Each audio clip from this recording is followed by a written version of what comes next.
Midnight. Glass exploding. 3 cops surrounding one man, and Wilson was the one they called suspicious. Rain hammers the Toyota's roof. Officer Jake Miller's nightstick comes down hard. Window fragments scatter across wet asphalt like diamonds. Miller reaches through the jagged opening, grabs Wilson's jacket, yanks him into the storm. Wilson doesn't fight back, doesn't shout, doesn't run, just looks up at Miller with steady, unblinking eyes. "You don't remember me, do you?" Miller signals his backup. Sergeant Williams and Captain Hayes close ranks. 3 badges, 3 weapons, 3 men who've forgotten the most important face of their careers. "Should we?" Miller laughs. The rain washes blood from Wilson's hands. But it can't wash away memory. Some faces disappear into time. Others return when justice demands it. This man knows something they don't. 15 years ago, Detective Daniel Wilson owned these streets. Badge number 347, 23 years on the force. Millbrook's finest. He trained the rookies, solved the cold cases, saved lives that others wrote off. Wilson knew every corner, every dealer, every family that needed protection. The community trusted him. Officers respected him. Criminals feared him. Then everything changed. Corruption scandal, front-page headlines, Wilson's mugshot staring back from every newspaper in the county. Evidence tampering, witness intimidation, money in offshore accounts. The trial lasted 3 months. The verdict took 12 minutes. Guilty on all charges. Wilson lost his badge, lost his pension, lost his family. Wife packed up. Kids wouldn't speak to him. 23 years of service erased overnight. The man getting pulled from the Toyota tonight? That's Daniel Wilson. But Jake Miller doesn't recognize him. None of them do. 10 years in exile changes a man. Breaks him down, rebuilds him differently. Wilson's hair grayed, weight dropped, scars accumulated. The hero they once knew disappeared into someone else entirely. The officers who worked under him forgot his face. The community that loved him turned away. The department that built him up tore him down completely. But Danny Wilson isn't done with Millbrook PD. Tonight, he's back. Not for revenge, not for redemption, for justice. The kind that takes patience. The kind that requires perfect timing. The kind that waits for exactly the right moment to surface.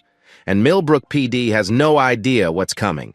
Because sometimes justice wears a badge. Sometimes it doesn't. Sometimes it wears the face of a man they tried to destroy. This man knows something they don't.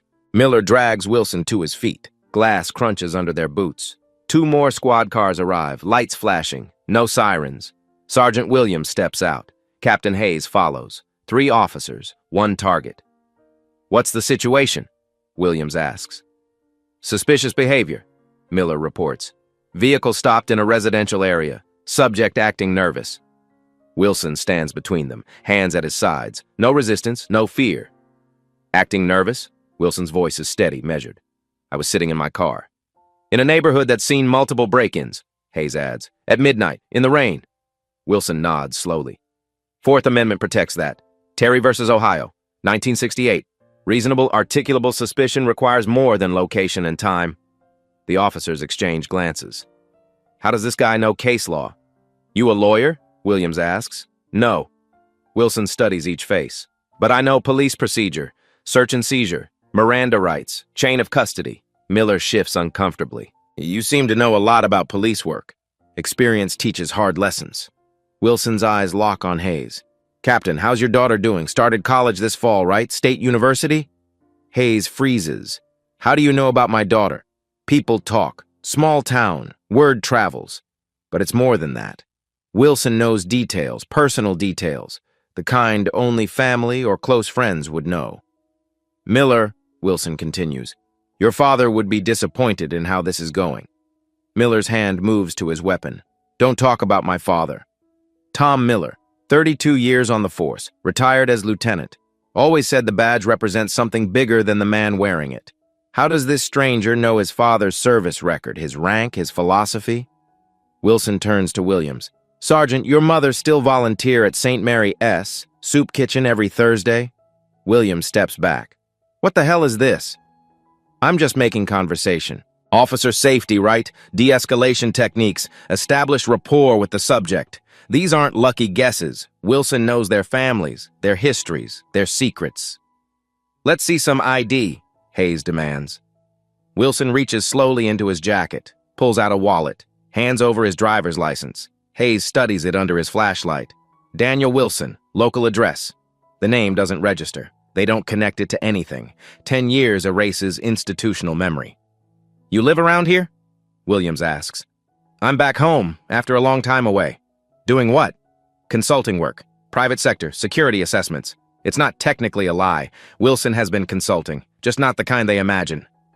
Miller circles the Toyota, shines his light through the windows. Vehicle's clean, no visible contraband. But Wilson knows what comes next. He's seen this play before. Pop the trunk, Hayes orders. Wilson hands over the keys. No argument, no hesitation. The trunk opens. Clean, nothing illegal. No weapons, no drugs, just a small suitcase and some legal documents. Miller examines the paperwork. What's this? Employment contracts, background checks, standard corporate security stuff. All true, all boring, all useless for building a case. Williams checks the registration, current, legal, properly insured. Hayes runs the plates. Clean record, no warrants, no violations. They're building towards something. Wilson can feel it. The setup, the plant, the manufactured probable cause. Step away from the vehicle, Miller orders. We need to conduct a more thorough search. Wilson complies, moves to the sidewalk, watches them work. Miller's movements are deliberate, practiced. He's done this before. Williams positions himself to block the dashboard camera's view, standard procedure for what's coming next.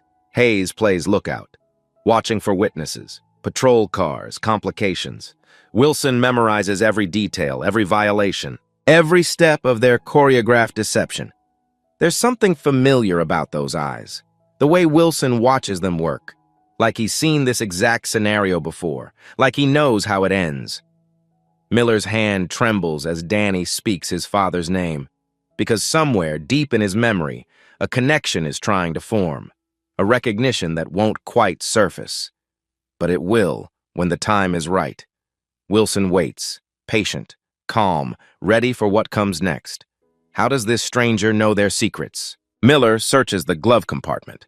Nothing. Center console. Nothing. Under the seats. Still nothing. Wilson watches from the sidewalk. Rain soaking through his jacket. He doesn't shiver. Doesn't complain. Williams opens the driver's door, examines the door panel, checks under the dashboard. Hayes keeps watch. Radio silent. No calls for backup. No supervisor notification. They're working clean. Off the books. No official record until they need one. Miller moves to the passenger side. His hand slips into his jacket pocket, comes out with something small, wrapped in plastic. Wilson sees it happen, doesn't react, just watches. Miller's hand slides under the passenger seat. Quick movement, practiced, clean. Hold up, Miller calls out. I've got something. He emerges with a small plastic bag, white powder visible inside. Well, Williams says. Cocaine. Personal use quantity. Hayes nods approvingly. That explains the nervous behavior. Wilson doesn't protest. Doesn't act surprised. Just smiles slightly. That's not mine, he says quietly. They all say that, Miller responds. Chain of custody starts now. Time-stamped. Documented. But there's no chain of custody, no witness signatures, no evidence bag numbers. Just 3 cops and a convenient discovery. Wilson knows the game. He's watched it played before, from the other side. You're under arrest, Hayes announces. Possession of a controlled substance. The handcuffs click shut, cold metal against Wilson's wrists. He doesn't resist, doesn't struggle. You have the right to remain silent, Williams recites. Anything you say can and will be used against you in a court of law. Wilson knows his rights, better than they know them. He says nothing. The ride to the station is quiet. Wilson sits in the back seat. Studies every camera, every intersection, every violation of protocol. No seatbelt secured, no prisoner transport log, no notification to dispatch, sloppy work. The kind that creates problems later. At the station, processing begins. Booking photos, fingerprints, property inventory. Wilson submits to every procedure. Calm, cooperative, patient. The fingerprint scanner beeps, processing, searching databases. Wilson watches the screen, knows what's coming. What the system will find. Interesting, the booking officer mutters. Wilson's prints are already in the system. Old entries, previous arrests, previous employment. But the booking officer is new, young, doesn't recognize the significance. Previous record? Williams asks. Something from years back, before my time. The details scroll by. Arrest dates, case numbers, employment history, none of it registers. Institutional memory doesn't extend that far back. Wilson is processed like any other suspect. Mugshot taken. Property secured. Cell assigned. The evidence bag sits on a desk. No chain of custody. No witness signatures. No proper documentation. Someone's about to get a very big surprise because those fingerprints will trigger alerts, background checks, supervisor notifications. And when they do, everything changes. The evidence bag has no chain of custody. Danny's fingerprints are already in the system. The cell door closes. Wilson sits on the narrow bench. Waits. 10 years of waiting. 10 years of planning. 10 years of building toward this moment. Everything is proceeding exactly as expected. Detective Sarah Davis works the night shift. Third-generation cop, badge number 891. 12 years on the force. Her computer chimes. New arrest processing, standard notification. Daniel Wilson, possession charges, booked 20 minutes ago. Sarah clicks through the file. Routine paperwork, nothing unusual. Then the fingerprint match loads. Her screen freezes. System searching, cross-referencing databases. The match comes back. Daniel Wilson, former detective, badge number 347. Sarah's breath catches. She knows that number, that name. Her father used to talk about Danny Wilson, called him the best detective Millbrook ever had, until everything went wrong. Sarah was 22 when the scandal broke, fresh out of the academy. Her father was a 10-year veteran then, Officer Michael Davis, shot and killed during a routine traffic stop 3 months after Wilson's conviction. The case never solved. No witnesses, no leads, no justice. Sarah scrolls through Wilson's file. Service record, commendations, awards, then the corruption charges, the trial, the conviction. Something doesn't fit. Sarah's father never believed Wilson was guilty. Said the evidence was too convenient, too clean. Good cops don't just turn bad overnight, her father used to say. Something else was going on. Sarah pulls up her father's case file. Unsolved homicide. 3 months after Wilson's fall. Coincidence or connection? She cross-references the dates. Wilson's last active investigation, her father's death. The timeline overlaps. Wilson was investigating a corruption ring, internal affairs, high-level cover-ups. Her father was working patrol, low-level beat cop. No apparent connection. But Sarah remembers something. A conversation overheard. Her father on the phone. Wilson was asking questions, right questions about people who didn't want answers. Sarah opens the evidence files. Wilson's last investigation, Operation Clean Sweep. The file is marked Active Investigation Do Not Close, but it was closed, abruptly. After Wilson's arrest, Sarah's computer screen flickers. System access warning. Some files require supervisor approval. She bypasses the warning, uses her detective credentials, accesses the restricted data. Wilson's investigation targeted specific officers, specific departments, specific evidence rooms. A pattern emerges. Missing evidence, disappeared witnesses, cases that fell apart at trial, all connected to the same group of officers, the same chain of command. Names start appearing, familiar names. Sergeant Williams, Captain Hayes, Lieutenant Miller, Jake's father. Sarah's heart pounds. Her father's name appears in Wilson's notes. Officer M. Davis, potential witness, claims knowledge of evidence tampering, willing to testify. Her father was going to be Wilson's witness, the one who could prove the corruption. Then her father died. Wilson got convicted. The investigation died with them both. Sarah opens the file she was never meant to see. Her father's death wasn't random, wasn't a routine traffic stop gone wrong. It was a silencing, an execution, a loose end tied off. Sarah's hands shake. 12 years of believing her father died serving his community. 12 years of not knowing he died because he tried to serve justice. Wilson's investigation documented everything: names, dates, methods, amounts. A corruption ring that stretched back decades. Millions in stolen evidence. Thousands of compromised cases.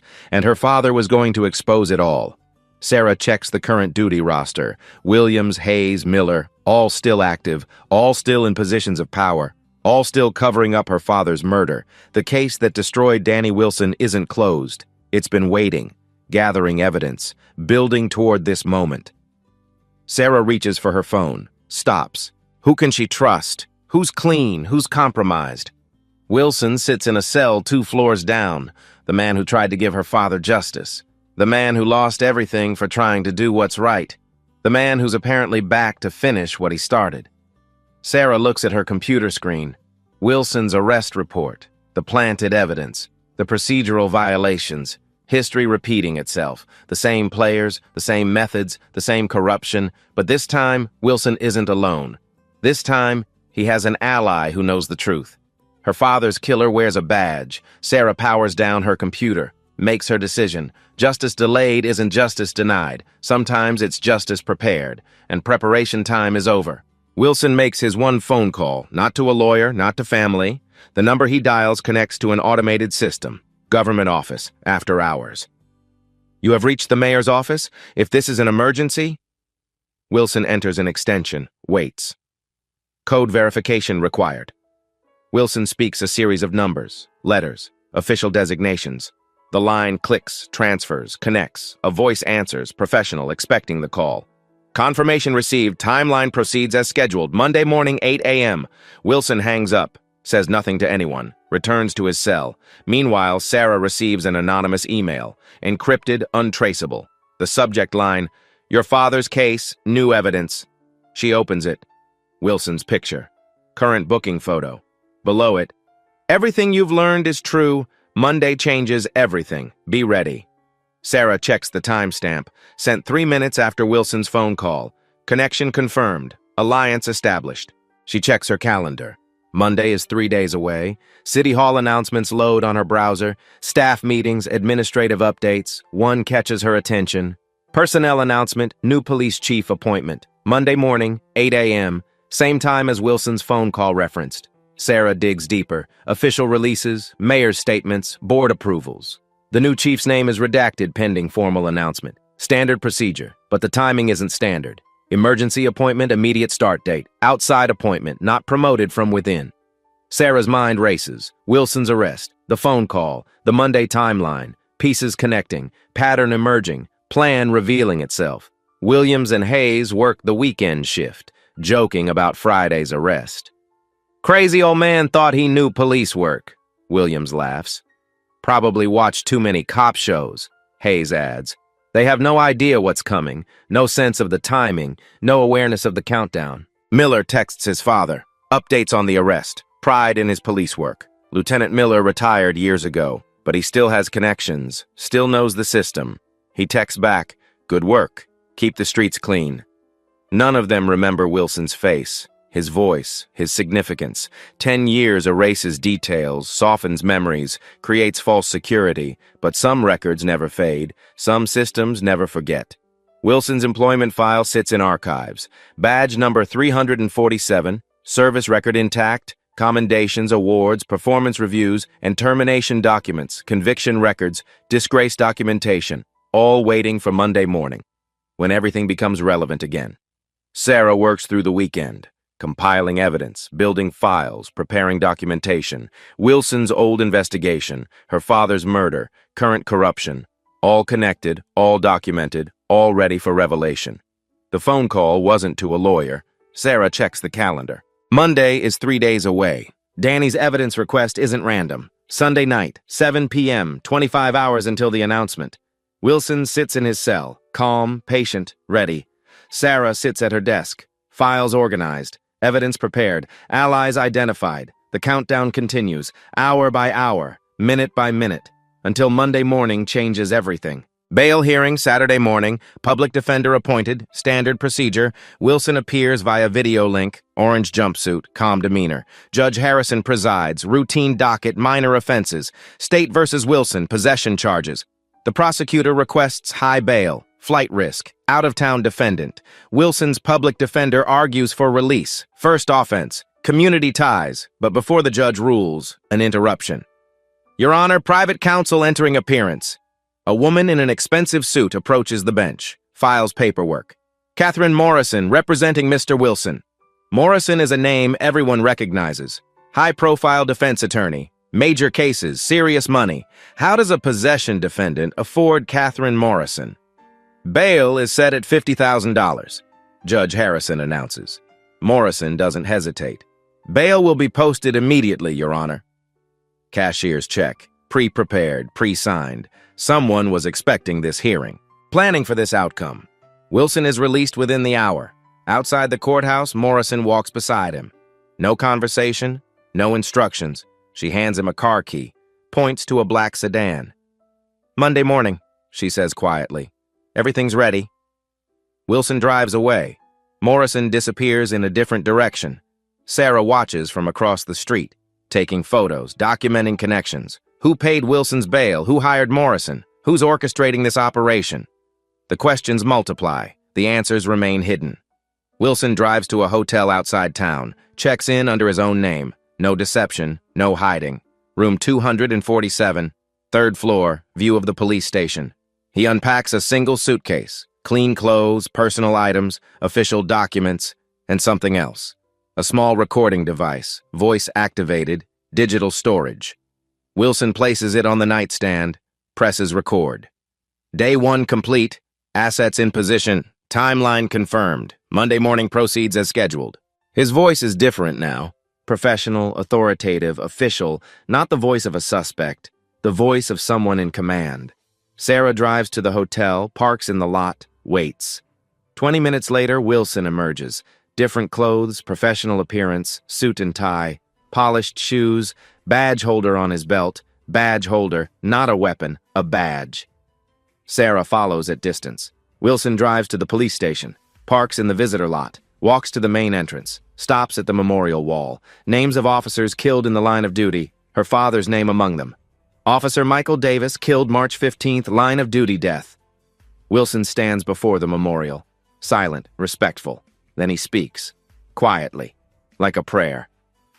"I'm sorry it took this long, Mike, but Monday we finish what we started." Sarah's eyes fill with tears. This isn't just about corruption, it's about her father. Wilson returns to the hotel. Sarah approaches the memorial, her father's name, etched in black granite, gold lettering. She's visited this wall hundreds of times, never knowing the truth. Never knowing he died as a hero, trying to expose corruption. Wilson knew her father, worked with him, planned to save him, but failed. Lost everything in the attempt. Now he's back, to complete the mission, to honor the fallen. Sarah drives home, calls in sick for Monday, claims family emergency. She needs to be at the station Monday morning, needs to witness what happens, needs to see justice for her father. Wilson spends Sunday preparing, reviewing files, checking equipment, confirming details. His phone rings once, unknown number. "Status report," a voice asks. "Green across the board, Monday morning, 0800 hours. "Understood. Good luck, Chief." Chief. Not suspect, not defendant. Chief. Sarah doesn't know who paid Danny's bail. The real investigation starts now. Monday is 60 hours away. Wilson walks the hotel room, pacing, planning. Preparing for the most important day of his career. The day justice returns to Millbrook. The day his father's killers face consequences. The day everything changes. Sunday passes quietly. Wilson disappears from public view. Williams and Hayes work their shifts. Normal patrol duties, routine calls. No mention of Friday's arrest. No concern about the suspect. Just another drug bust. Another conviction in the system. Miller texts his friends, brags about the arrest, posts photos of the damaged vehicle. Cleaned up the streets Friday night, another dealer off the corner. His friends respond with approval. Congratulations, support for good police work. None of them know the truth, the planted evidence, the violated procedures. They see a hero. Wilson sees a criminal in uniform. Sarah stays home, reviews files, organizes evidence, prepares for Monday. Her computer shows Wilson's case status. Released on bail. Court date pending. Standard progression. Nothing unusual. Nothing to raise alarms. The system processes Wilson like any other defendant. Routine, mechanical, efficient. But some cases aren't routine. Some defendants aren't ordinary. Sunday evening. Wilson returns to public view. Same hotel, same room, but different appearance, professional attire, confident bearing, command presence. The transformation is remarkable. Victim to authority figure, suspect to leader. Sarah drives past the hotel. Wilson stands at his window, looking toward the police station, studying the building, the layout, the approaches, like a general planning a campaign, a chess master positioning pieces. Wilson's phone rings. Final confirmation call. All departments notified, media alerted, staff meeting scheduled. Copy that, thanks for everything, Morrison. Catherine Morrison, the defense attorney. Part of the plan, part of the team. Wilson hangs up, checks his reflection in the mirror. 23 years as a detective, 10 years in exile. Tomorrow, a new beginning. The joke will be on them. Danny Wilson is done hiding. Miller, Williams, and Hayes sleep peacefully. Dreams of successful careers, bright futures. No nightmares about planted evidence, murdered witnesses, corrupted justice. Their confidence will evaporate in 8 hours. Monday morning starts in 8 hours. Wilson sets his alarm. 6 a.m., 2 hours to prepare. 2 hours until he reclaims his badge, his authority, his mission. 2 hours until justice returns to Millbrook. Monday morning, 7:45 a.m. Millbrook Police Department, Conference Room B. All personnel attendance mandatory. New chief introduction, standard procedure. Williams arrives early, coffee in hand, casual conversation with colleagues. Hayes follows, straightening his uniform, preparing for first impressions. Miller enters last, still groggy. Weekend celebration catching up with him. They take seats in the middle rows. Good view of the podium, professional appearance. Sarah positions herself in the back corner, digital recorder ready, phone camera prepared. The room fills, 37 officers, 12 detectives, 5 administrators, 8 a.m. exactly. Mayor Richardson enters. Professional smile, prepared remarks. Good morning, everyone. Today marks a new chapter for Millbrook PD. Standard speech, budget priorities, community relations, performance metrics. Your new chief comes with extensive experience, impressive credentials, strong recommendations. The officers listen politely. Routine transition. New leadership. Same job. Please welcome Chief Daniel Wilson. The name hangs in the air. Familiar. Forgotten. Impossible. Wilson enters through the side door, full dress uniform, badge gleaming, command presence. The room falls silent, recognition dawning, shock spreading. Williams drops his coffee cup. Ceramic shards scatter across the floor. Hayes grips his chair arms, knuckles white, breathing shallow. Miller stares, mouth open, processing impossibility, reality crashing down. Wilson approaches the podium, calm, confident, in complete control. Good morning. Some of you know me. Others should have. His voice fills the room, clear, authoritative, unmistakable. I'm Daniel Wilson, badge number 347, 23 years service, recently returned from a 10-year consulting assignment. Consulting assignment, not prison, not exile, not disgrace. Wilson's eyes scan the room, landing on specific faces, holding specific gazes. During my absence, I've learned interesting things about this department. He activates a laptop, projects images onto the wall screen. Evidence analysis, pattern recognition, systematic investigation. The first image appears. Friday night, Wilson's arrest. Multiple camera angles. Hidden surveillance footage, independently operated, continuously recording. Clear video of Miller planting evidence, Williams blocking cameras, Hayes standing lookout, frame-by-frame breakdown, timestamps, digital authentication, evidence tampering, conspiracy to commit fraud, violation of civil rights under color of law. Miller tries to stand. His legs won't support him. Hayes reaches for his radio. Wilson's voice stops him. Don't. You're not going anywhere. The second evidence layer appears. Audio recordings, digital surveillance, voice recognition, pattern analysis, conversations from the arrest scene, planning sessions, coordination calls. Miller's voice.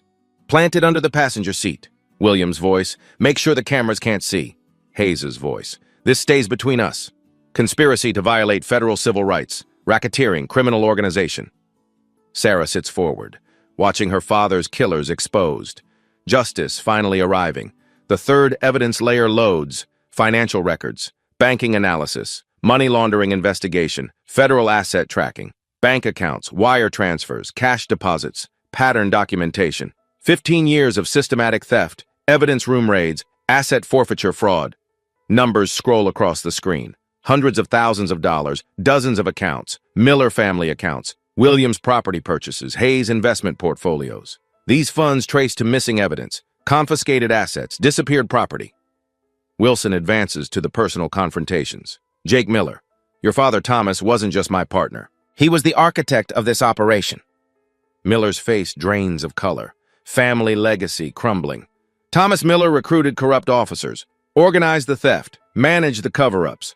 Wilson displays Thomas Miller's bank records, secret accounts, hidden assets. Your father didn't retire honorably. He fled before exposure, left you to inherit his crimes. Sergeant Williams, your mother doesn't volunteer at St. Mary S. She launders money through the church donations. Williams staggers backward, family shame exposed. Captain Hayes, your daughter's college tuition paid with stolen evidence money, blood money from destroyed lives. Hayes collapses into his chair, career finished, family destroyed. Wilson's presentation continues, methodical, comprehensive, devastating. Operation Clean Sweep, my original investigation, never closed, just delayed. Sarah stands, walking toward the front, taking her position. Detective Sarah Davis has been assisting this investigation, providing internal access, documenting current crimes. Sarah addresses the room, voice strong, purpose clear. My father, Officer Michael Davis, was murdered for supporting Chief Wilson's investigation. Gasps from the audience, the truth spreading, understanding dawning. These officers killed my father, framed Chief Wilson, corrupted this department for 15 years. Wilson nods approvingly. Detective Davis represents the next generation. Clean officers, honest service, real justice. Federal agents enter the room. FBI jackets, handcuffs ready. Jake Miller, you're under arrest for conspiracy to violate civil rights. Sergeant Williams, federal charges for racketeering and money laundering. Captain Hayes, conspiracy to commit murder, federal death penalty eligible. The arrests proceed efficiently. Professional, final. Wilson watches from the podium.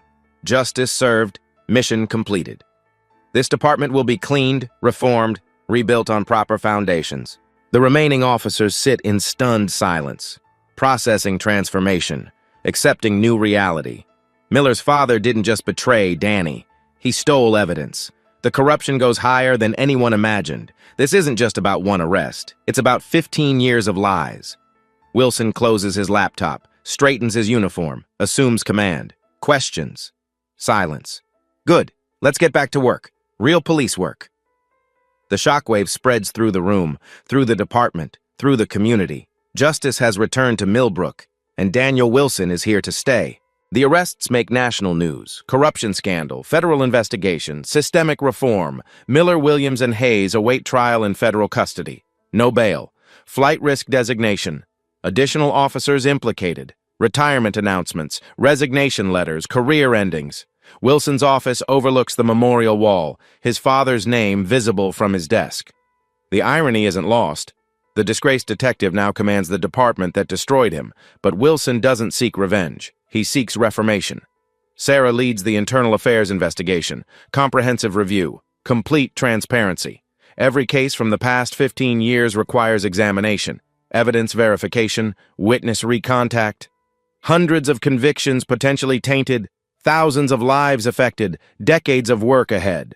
The community responds with cautious optimism, trust slowly rebuilding, faith gradually returning. Wilson walks the same streets he patrolled 23 years ago. Different reception now. Children wave, parents nod approval. Business owners smile genuinely. The fear is gone, the corruption exposed, the protection restored.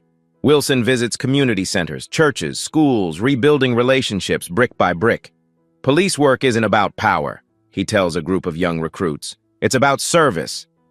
The new officers listen carefully, learn proper procedures, understand ethical standards. Wilson's training emphasizes constitutional rights, community partnership, accountability measures. Every arrest requires documentation. Every search needs justification. Every use of force demands review. The old culture dies slowly. The new culture grows carefully. Sarah discovers additional evidence about her father's murder. Witnesses emerge. Testimony surfaces. Hayes breaks under federal pressure, reveals the conspiracy, implicates higher authorities. Michael Davis was going to testify. We had to stop him. The confession provides closure. Justice for her father. Peace for her family. Sarah visits the memorial wall, places fresh flowers, speaks to her father's memory. We got them, Dad. All of them. The corruption is over. Wilson joins her at the memorial. Respectful silence, shared understanding. Your father was braver than any of us, Wilson says quietly. He chose justice over safety. So did you, Sarah replies. You lost everything for that choice, and gained everything that matters.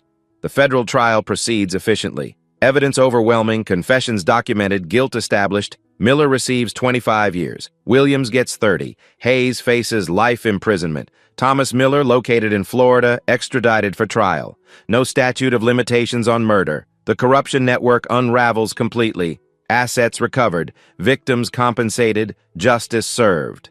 Wilson's exoneration becomes official. Record expunged. Reputation restored. Legacy secured. The mayor presents a formal apology. The governor commends the investigation. The community celebrates, but Wilson remains focused on the future, building better systems, training honest officers, serving faithfully. Sarah earns promotion to lieutenant, heads the new ethics division, ensures continued accountability. Young officers join the department. Attracted by Wilson's reputation, committed to proper service, the transformation spreads beyond Millbrook. Other departments request training, share best practices, implement reforms. Wilson becomes a national speaker, police conferences, academic seminars, reform discussions. His message remains consistent.